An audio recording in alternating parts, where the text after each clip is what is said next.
Bem, pessoal, agora nós vamos fazer exercícios, né? Dando sequência aí no nosso estudo, no nosso capítulo. Nós vamos fazer exercícios aí que tem no livro, tem na plataforma. É muito importante que você esteja fazendo os exercícios, não perca o foco nos estudos, né? Esse período aí de quarentena, nós temos que aproveitar todo esse tempo e sair na frente. E a escola está oferecendo todas as ferramentas para que você aproveite ao máximo e não fique aí com nenhuma defasagem, tá bom? Então veja bem, eu coloquei aqui uma questão da Unesp, onde nós vamos trabalhar com condutores em equilíbrio eletrostático, o potencial do condutor esférico, né? E nós vamos falar aqui de corpos que não são idênticos, tá bom?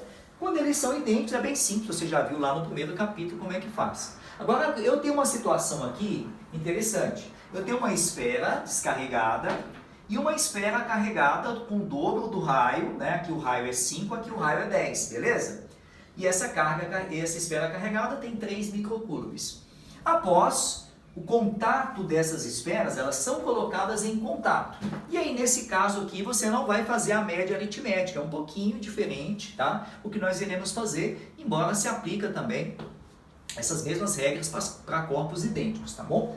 Veja bem, eu vou pegar aqui, a primeira coisa que eu vou levar em consideração é a quantidade de carga que eu tenho antes é igual à quantidade de carga que eu tenho depois. Por quê? Princípio da conservação das cargas elétricas. Então, se eu tenho 3 microcoulombs antes, eu vou ter 3 microcoulombs depois. Então, Q1 mais Q2 é igual a Q1 mais Q2. O exercício, ele quer saber quais os valores das cargas aí, as cargas finais, tá bom? Esse Q1 é 0, né, porque ele está descarregado. O Q2 eu tenho que é 3 microcoulombs, então eu tenho que Q1 mais Q2, Q1 final, mais Q2 final, é igual a 3. E essa é a minha primeira equação. Então, se eu tenho duas variáveis, o que eu faço? Vou achar uma outra equação, beleza? Qual que é essa segunda equação? Quando elas são colocadas em contato, ocorre a troca de cargas até que elas atinjam o equilíbrio eletrostático. O que significa atingir o equilíbrio eletrostático? Significa que no final do processo, os potenciais elétricos serão iguais. Então eu vou utilizar isso daqui. Segundo, nós vamos escrever o quê? Que o potencial final da esfera 1 é igual ao potencial final da esfera 2. Tá bom? Aí o próprio livro já deu, você já sabe que o potencial de um condutor esférico é dado pela expressão Kq sobre R. Aqui eu vou usar R1, aqui eu vou usar R2. Bem, galera, uma vez que eu fiz isso, eu achei a relação. Simplifica que é a constante, né? O meu R1, o valor dele é 5 centímetros, nem é necessário transformar, que vai simplificar aqui centímetro de um lado.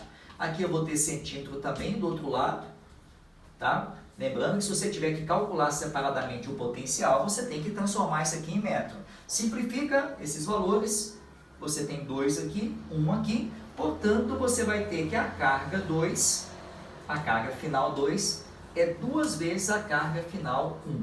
Então o que nós vamos fazer agora? Eu vou pegar e substituir, montar o meu sisteminha, né? Eu já tinha obtido aqui Q1 mais Q2 igual a 3, ok? Vou pegar este valor e substituir. Então, substituindo, você vai ter Q1 mais Q2 igual a 3. O meu Q1 eu já tenho aqui.